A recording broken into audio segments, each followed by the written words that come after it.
Hola, buen día para todos. El día de hoy, para continuar con el curso de gastroenterología, la doctora Melina Milic, presidente de la Residencia de Gastroenterología del Hospital San Bernardo, va a disertar el día de hoy. Hola, buen día, Melina. Gracias, Lucas. Buen día. Yo soy Melina Milic, soy residente de gastroenterología del Hospital San Bernardo. Bueno, en el día de hoy voy a hablar de actualización en esofagitis por cáusticos.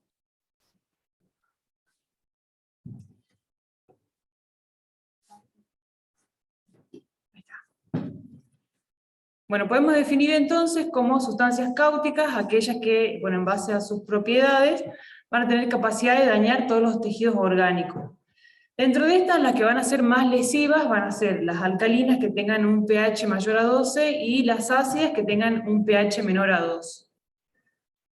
Dentro de los ácidos más comunes, que generalmente tengan uso domiciliario, van a ser el ácido clorhídrico, más conocido como ácido muriático, que se utiliza como quitaóxido, quitasarro, el ácido sulfúrico, que se encuentra normalmente en las baterías de los automóviles, el ácido acético, ácido bórico, y dentro de los álcalis tenemos el amoníaco, usado normalmente como desengrasante, el hidróxido de sodio, que es más conocido como soda cáustica o lejía, utilizado como limpiahornos o removedor de pinturas, el hidróxido de amonio, utilizado como quitamanchas, y el hipoclorito de sodio o lavandina, que se usa como blanqueador o desinfectante.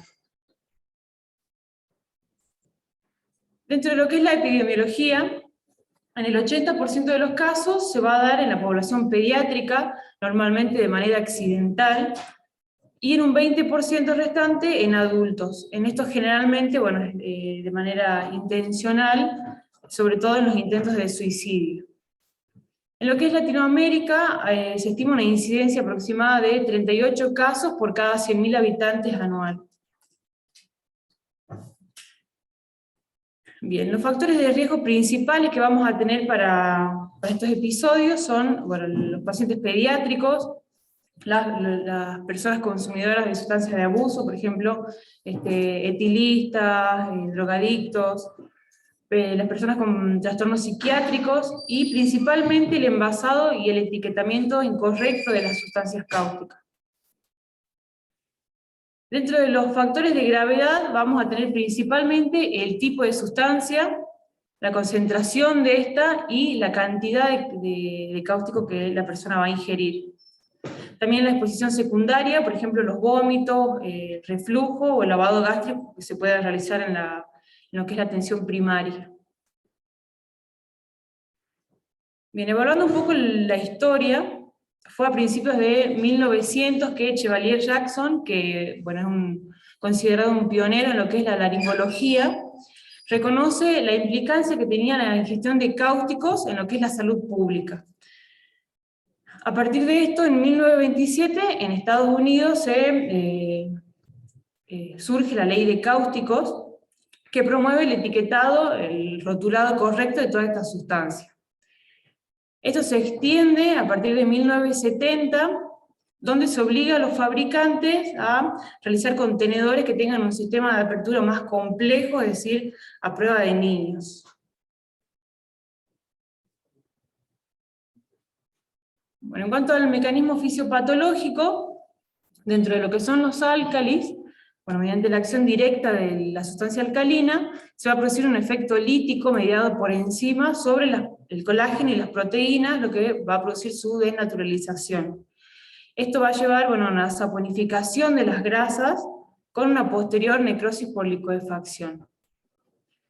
A partir de esto se produce un tejido necrótico blando que lo que va a hacer es penetrar hacia estratos más profundos de la pared. Es decir, los álcalis van a tener un gran poder de penetración tisular.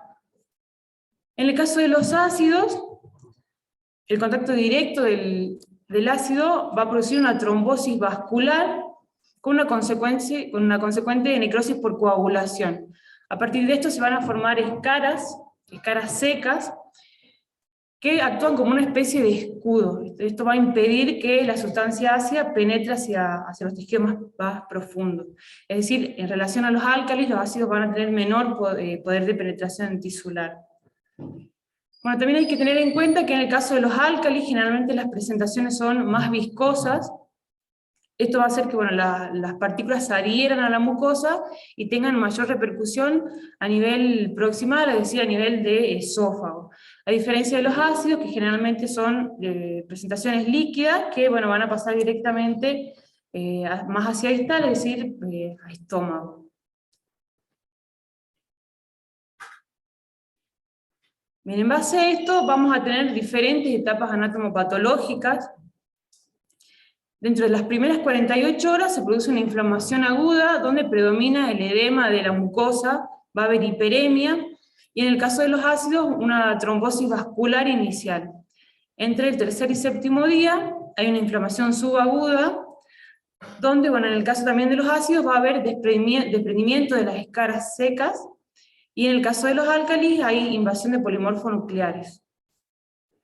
Entre el día 7 y 14 hay una inflamación crónica, donde va a haber formación de microabscesos, va a haber depósito de colágeno y se va a iniciar la formación de un tejido de granulación. Bueno, esto es importante porque entre estas etapas, entre la subaguda y la crónica, es donde se producen mayormente las complicaciones, como por ejemplo la perforación. Y posteriormente, después de los 14 días, ¿sí? Bueno, dependiendo siempre del grado de la lesión, puede producirse una fibrosis cicatrizal que va a llevar a complicaciones como la estenosis esofágica. Bueno, dentro de las manifestaciones clínicas que vamos a tener en estos pacientes, uno de los principales síntomas es el dolor en la cavidad oral, que se da generalmente por la producción de lesiones, como erosiones o ulceraciones, y a partir de esto también el paciente puede tener cialorrea. Puede tener náuseas, vómitos, en el caso de que haya hemorragia va a presentar hematemesis, diarrea. Bueno, el paciente también puede tener signos de shock, si se produce, por ejemplo, perforación, el paciente va a tener un shock séptico, puede tener un shock hemorrágico, o a partir del dolor se puede producir un shock neurogénico. Si existe afectación de la vía respiratoria, el paciente puede tener también disfonía, si hay afectación de las cuerdas vocales. En algunos casos, por el pasaje de la sustancia cáustica hacia la vía aérea inferior, nos puede producir una neumonitis química, entonces el paciente puede tener tos, disnea, y en algunas ocasiones también puede haber un edema epiglótico con sensación asfíctica. En todos estos casos, bueno, tenemos que evaluar siempre la necesidad de manejo de la vía aérea. Pueden presentar también dolor retroesternal, disfagia. Esta disfagia, bueno, puede ser de manera inicial, que generalmente se da por espasmos en la zona de la lesión, espasmos esofágicos, o de manera tardía, también en el caso de que se produzcan complicaciones, como por ejemplo estenosis. Bien, en cuanto al manejo inicial de estos pacientes, cuando llega un paciente con ingesta de cáusticos a la guardia, lo principal va a ser la anamnesis, o sea, interrogar ya sea al paciente o a familiares acerca de, bueno, qué sustancia ingirió, qué cantidad, en qué concentración estaba. Consultar también si fue intencional o fue accidental, y principalmente también el tiempo de evolución desde la ingesta. Tenemos que evaluar el estado hemodinámico del paciente, y como mencionaba recién, también valorar la necesidad de manejo de la vía aérea.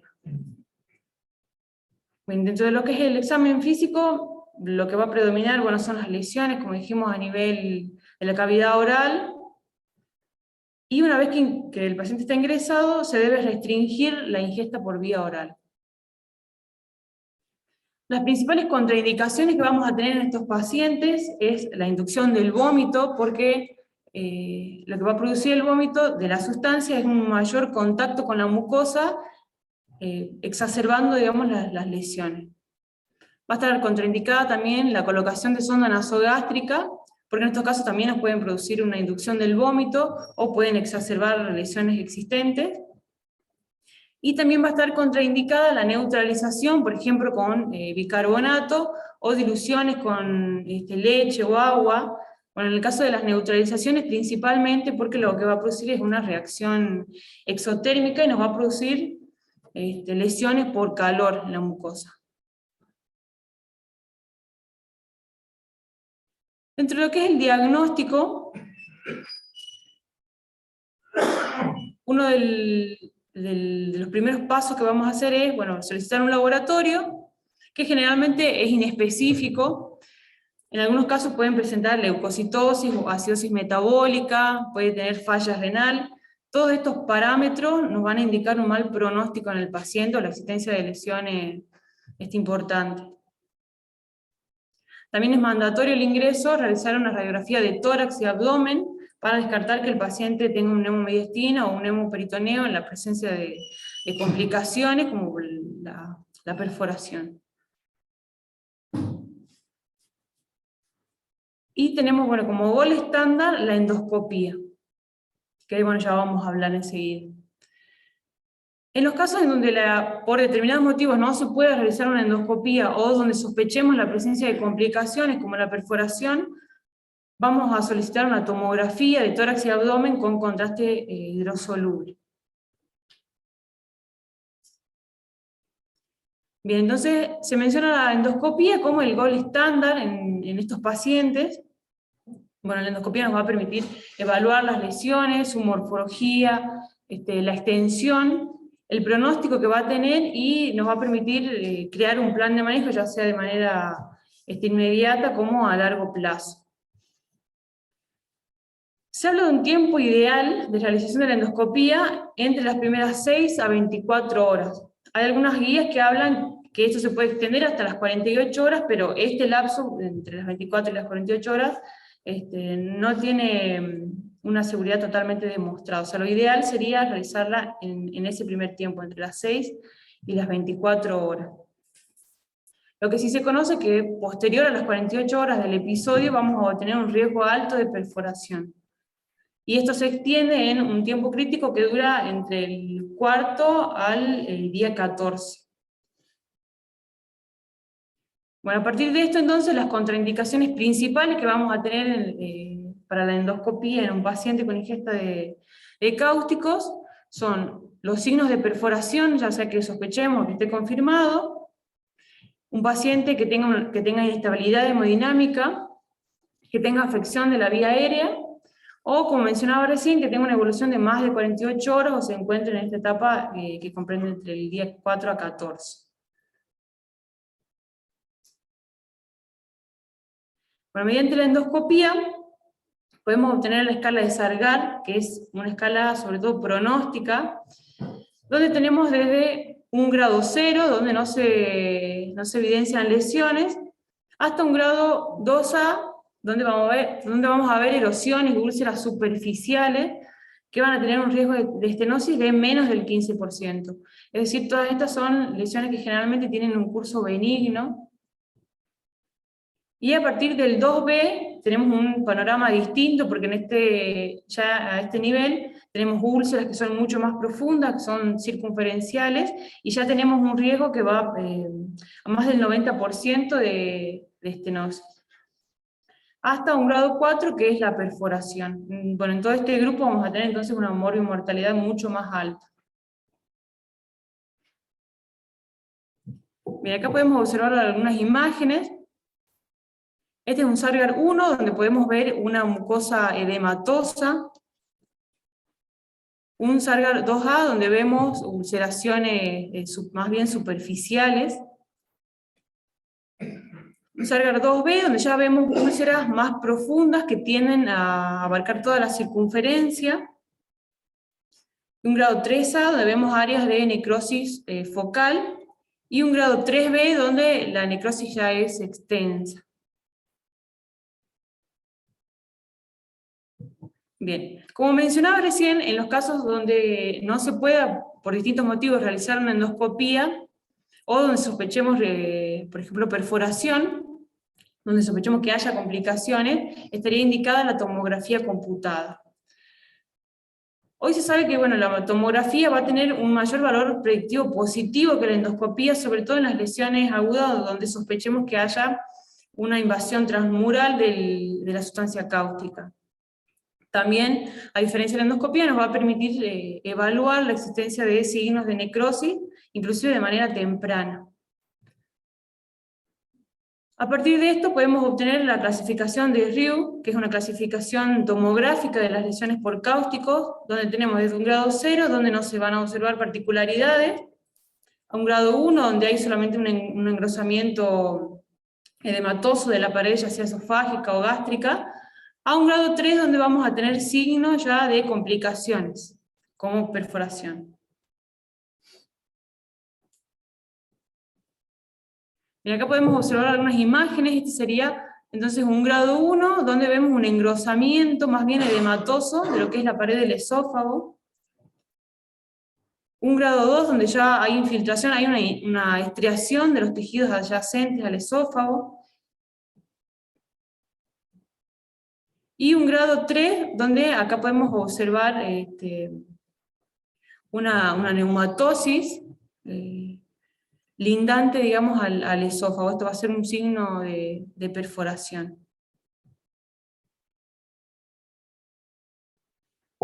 Bien, en cuanto al tratamiento, se habla del uso de corticoides. Hoy en día, bueno, es algo muy, muy controvertido.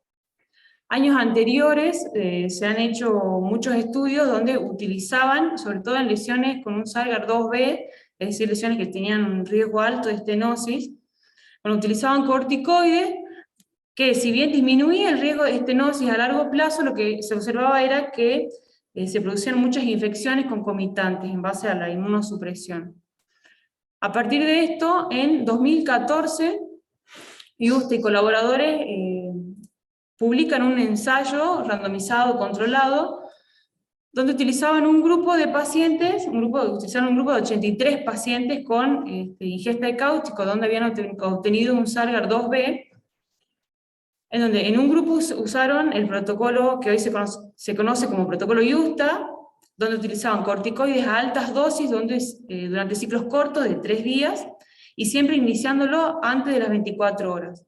Entonces el corticoide más antibiótico, en este caso ellos usaban ceftriaxona, y protectores gástricos, ellos usaron en este caso antagonistas de los receptores H2. Bueno, en un grupo utilizaron este protocolo, y en un grupo control utilizaron el mismo protocolo, excepto por los corticoides. Ellos pudieron observar que en el grupo donde se usaban el protocolo Yusta, un 10% desarrolló estenosis, y en el grupo control aproximadamente un 35% desarrolló estenosis. Es decir, que ellos obtuvieron buenos resultados sin complicaciones en base a este protocolo. Hoy en día, después de este estudio, no se han hecho mucho más ensayos. Sí hay reporte de casos o revisiones donde, bueno, obtienen resultados similares. Es por eso que hablamos que, bueno, hoy en día sigue siendo algo muy controversial. Bien, en cuanto a los antibióticos, no se indican de manera profiláctica. Sí se pueden utilizar, como mencionaba recién, en el caso de que se inicien corticoides en las lesiones, por ejemplo, con Stargardt 2B, asociados a este esquema sería, o en el caso donde haya perforación. Generalmente se utiliza ceftriaxona, 2 gramos día durante 7 a 10 días, o, bueno, algunos guías también mencionan el uso de ampicilina sulbactam. Bien, también está indicado el uso de protectores gástricos, como la ranitidina a 50 miligramos cada 8 horas intravenosa, o inhibidores de la bomba de protones.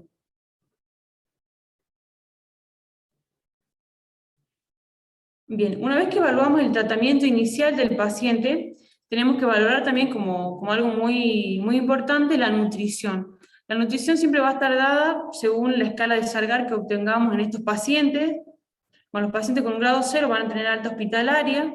Los que tengan un Stargardt 1 a 2A, se puede hacer una internación abreviada, iniciando en un primer momento con una dieta líquida, con progresión a sólidos después de las 24 horas.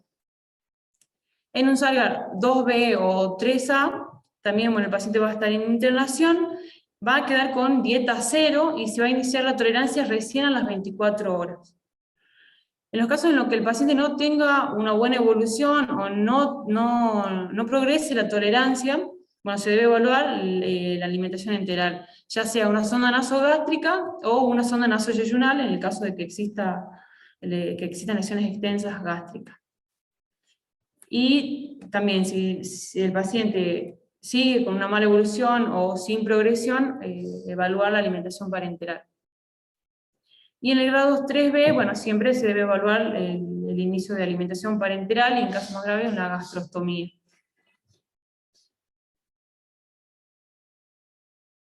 Bien, dentro de las principales complicaciones que vamos a tener, tenemos complicaciones tempranas, donde la más frecuente es la perforación esofágica. Pueden haber trastornos respiratorios si hay afección de la vía aérea, y en los casos más graves, shock o muerte. Tenemos también complicaciones tardías, donde puede haber infecciones, fístulas, trastornos de la deglución, la motilidad, sobre todo cuando hay afectación de los esfínteres. Y dentro de las más frecuentes tenemos la estenosis y el cáncer de esófago.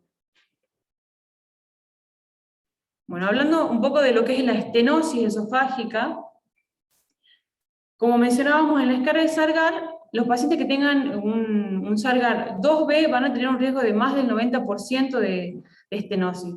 Es por eso que, bueno, a partir de la tercera semana del episodio de ingesta, en estos pacientes, particularmente, está indicada la realización de un esofagograma varitado, siempre y cuando se descarten otras complicaciones, como la perforación. Si mediante esto tenemos indicios de estenosis, está indicada el inicio de dilataciones tempranas en estos pacientes, que siempre que se inicien tempranamente van a tener una mejor evolución. Está indicado también en estos casos el uso de coadyuvantes asociados a la dilatación, como por ejemplo la mitomicina C, que se usa de manera tópica. La mitomicina es un antibiótico quimioterápico que lo que hace es desestructurar el ADN y en estos casos inhibe la proliferación de los fibroblastos. También tenemos la triamcinolona, que es un corticoide sintético y se usa con una inyección intralesional en el caso de las estenosis. Hay muchos artículos que comparan el uso de la mitomicina C con la triamcinolona. Por ejemplo, publicado en 2015 en la revista mexicana de gastroenterología, es un ensayo clínico, donde ellos evalúan un grupo donde se usa mitomicina C al inicio, o sea, en conjunto con el inicio de las dilataciones, versus la triamcinolona. Y ellos pueden ver que utilizando la mitomicina C, el promedio de dilataciones que necesitaban para evitar la recurrencia era de 4 versus 11 dilataciones en promedio que se necesitaban con la triamcinolona. Es decir, que ellos obtenían mejores resultados con la mitomicina. Bueno, en este sentido, esto todavía no existen muchos estudios, no hay estudios prospectivos, sobre todo en cuanto a la mitomicina C, ya que puede producir alteraciones en el ADN a largo plazo. En el caso de que mediante las dilataciones haya recurrencias, es decir, la estenosis sea refractaria, está indicado el uso de stent, que actualmente lo más utilizados son stent autoexpansibles y los stent biodegradables, o la cirugía en los casos más graves.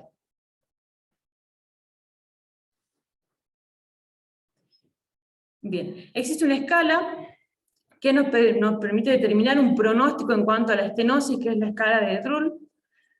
En esto se utiliza signos y síntomas como la descarga de saliva, la disfagia, la intolerancia oral, la existencia de lesiones a nivel oral, y síntomas acompañantes, por ejemplo, fiebre, hematemesis, dolor retroesternal, disnea y la presencia de leucocitosis.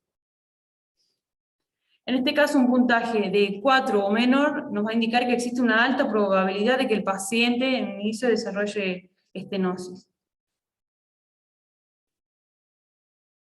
Bien, ahora en relación al carcinoma escamoso, en los pacientes que tienen ingesta de cáusticos, sobre todo los que tienen un Sarga 2B o 3A, van a tener un riesgo de entre 1000 a 2000 veces mayor a desarrollar un carcinoma escamoso, por lo que está indicado una vigilancia endoscópica posterior a la primera década, y un seguimiento también mediante endoscopía cada 2 a 3 años.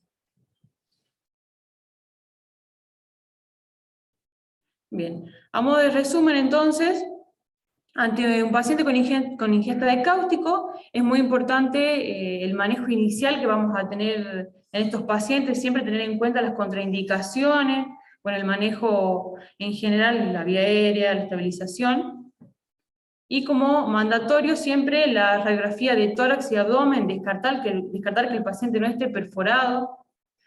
Si el paciente se sospecha o se confirma la perforación, un seguimiento, una valoración de manera urgente por el servicio de cirugía.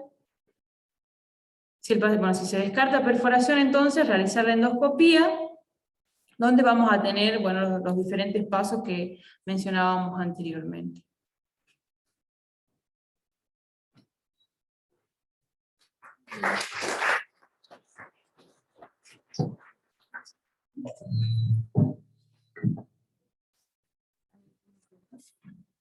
Bueno, ¿alguna pregunta?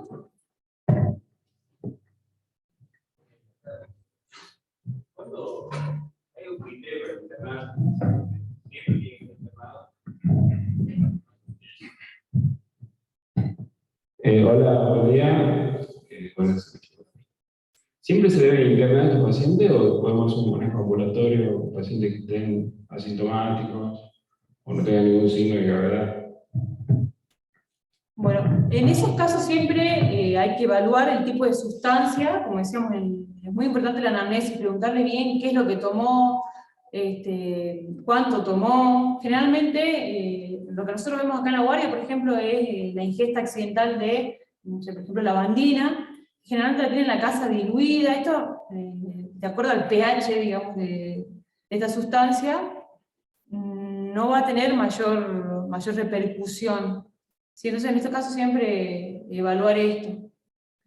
Si el paciente está asintomático y tenemos una sustancia que sabemos que generalmente no son muy lesivas, podemos evaluar un manejo ambulatorio. Muy buena la presentación, Meli. Una pregunta, según lo que estuviste revisando de esto, si pensás que en algún momento la endoscopía podría ser reemplazada, sobre todo en la guardia, por la tomografía, ¿no encontrás? Bueno, en cuanto a la tomografía, lo que se ve hoy es que es algo muy útil, sobre todo en el caso en el que sospechemos lesiones graves, ¿sí? A diferencia de la endoscopía, vamos a poder ver la existencia, por ejemplo, de perforación o de invasión de todo lo que es la pared del esófago. También sirve en el caso de la urgencia, digamos, en la guardia, para evaluar los pacientes que van a ser candidatos a tener una conducta quirúrgica. Pero bueno, va a haber otro tipo de circunstancias donde no va a haber aspectos que no va a abarcar la tomografía, por ejemplo, la evaluación de la mucosa. Así que bueno, siempre es bueno evaluar cada paciente individualmente. Evaluar si sospechamos que tiene una lesión más grave, si vamos a realizar una tomografía.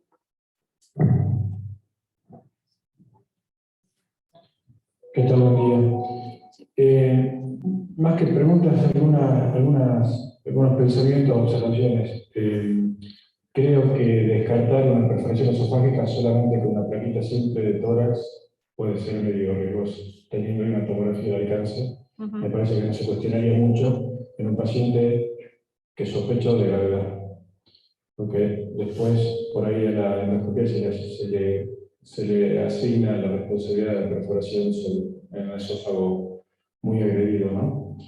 Y con respecto a los estudios contrastados, utilizar bario en un esófago enfermo que probablemente la estenosis no me permite después tener ese bario, me complica tratamiento que necesito rayos para pasar una alambre guía y poder dilatar, poder poner un balón de dilatación o una prótesis autoexpansiva. Entonces me estaría perjudicando en el caso de que quede ese bario en el hueso esofágico.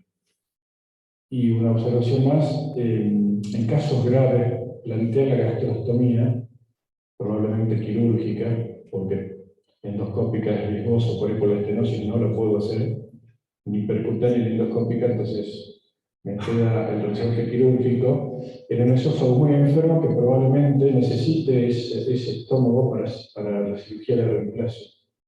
Entonces, no lo pensaría como posibilidad, salvo que el estado general del paciente impida una cirugía de ese calibre del sector. Entonces, lo llevo a una gastrostomía medio definitiva. Pero si ese esófago está muy enfermo y voy a plantear, o ya sea por una neoplasia que aumenta impresionante la cantidad de probabilidad que desarrolle, yo tengo que adelantarme y pensar que voy a necesitar ese estómago para poder hacer un neoesófago, ¿no? Gracias, doctor. Claro, el tema de la nutrición es muy dinámico. También siempre va a depender del tipo de lesión principalmente, ¿no? Pero bueno, como usted decía, sí, hay casos donde se debe evaluar la necesidad de una gastrostomía. Adiós, la nutrición podría generar nosotros.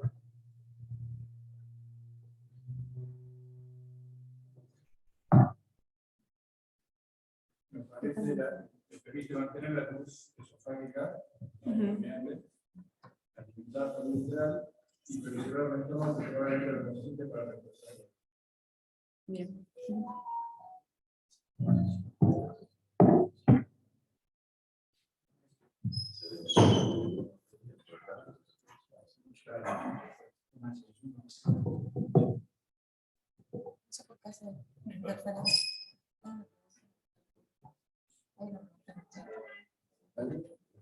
Para.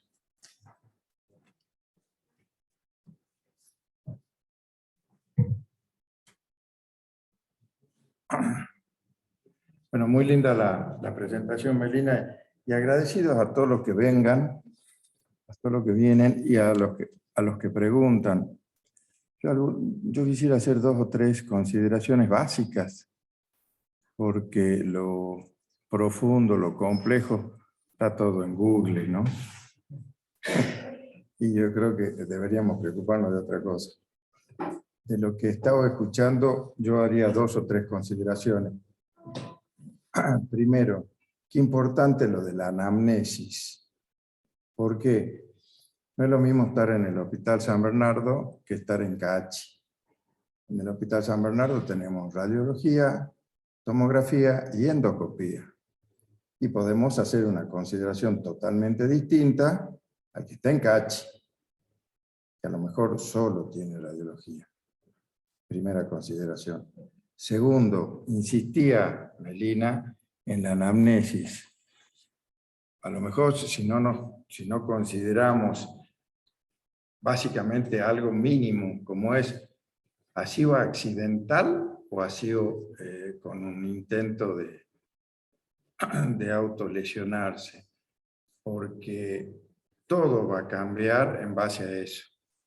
La cantidad de ingesta que uno puede tener en uno o en otro caso es totalmente distinta, con lo cual la lesión va a ser diferente. Y ahí va a contestar un poco lo que nos preguntaban, ¿no? Si todo paciente tiene que ser internado o no. No, todo paciente debe consultar. Ahora somos nosotros los que tenemos que considerar la necesidad o no de internar al paciente. Todas estas pequeñas cosas que parecen de perogrullo, que son preguntas de pasillo, son las que buscamos resolver en este curso que tenemos. Tratar de intercambiar estas opiniones que son básicas y que son muchas veces las que nos llevan a cometer errores que el día de mañana difícilmente lo podamos subsanar. Es por eso que insistimos en hacer este intercambio permanente en este curso, con preguntas y respuestas, a veces que parecen básicas. Alguien me decía, uy, de vuelta esta conferencia. Sí, esta conferencia que va a seguir teniendo las contradicciones que escucho de hace 20 años y que seguimos teniendo el problema de qué hacer, qué usar, cómo accionar. Lo llamamos al endoscopista, lo queremos ya al endoscopista, que venga inmediatamente, porque estamos en un centro de complejidad. Y lo estamos poniendo en una situación al endoscopista, que podrán ellos decirlo, compleja, porque ellos van a evaluar una serie de consideraciones técnicas, no le van a contraindicar a ustedes si está o no indicada la endoscopía. En términos generales, la endoscopía está indicada en una ingesta de caucho. Ahora, particularmente, se contraindica la técnica en razón de una serie de valoraciones que se hizo. Si ese paciente no tiene mínimamente una anamnesis básica, no tiene una radiografía hecha, etcétera, esa endoscopía posiblemente no se la haga. Y está bien. ¿Por qué? Porque el técnico, el que va a hacer la endoscopía, el que va a tener la perforación y el que va a tener el problema es el endoscopista, no uno que la pide. Pero ustedes tienen que saber que son responsables de eso. Entonces, hay que saber que uno es responsable cuando pide y cuando hace las cosas. Por eso es tan importante y no ser tan taxativo, tan categórico y creer que tenemos la razón de lo que hacemos o pedimos de lo que hay que hacerse. No, no, no. Hay consideraciones que tenemos que tener en cuenta y valorarla a la hora de hacer. No solo esto, sino muchas otras cosas. Al cirujano también a veces le pedimos ya, entre a quirófano. Y no es tan así, ¿no? Yo creo que hay que valorar varias cosas. Insisto en lo que planteaba Melina al principio, que era que importante la anamnesis. Volvamos a cuestiones básicas, importantes, sobre todo los clínicos, ¿no? Que muchas veces son los que están en la trinchera manejando todas estas cosas y que con pocas herramientas tienen que tomar decisiones muy, muy complicadas. Gracias, María. Bueno. Muchas gracias a todos, entonces. Espero que les haya servido.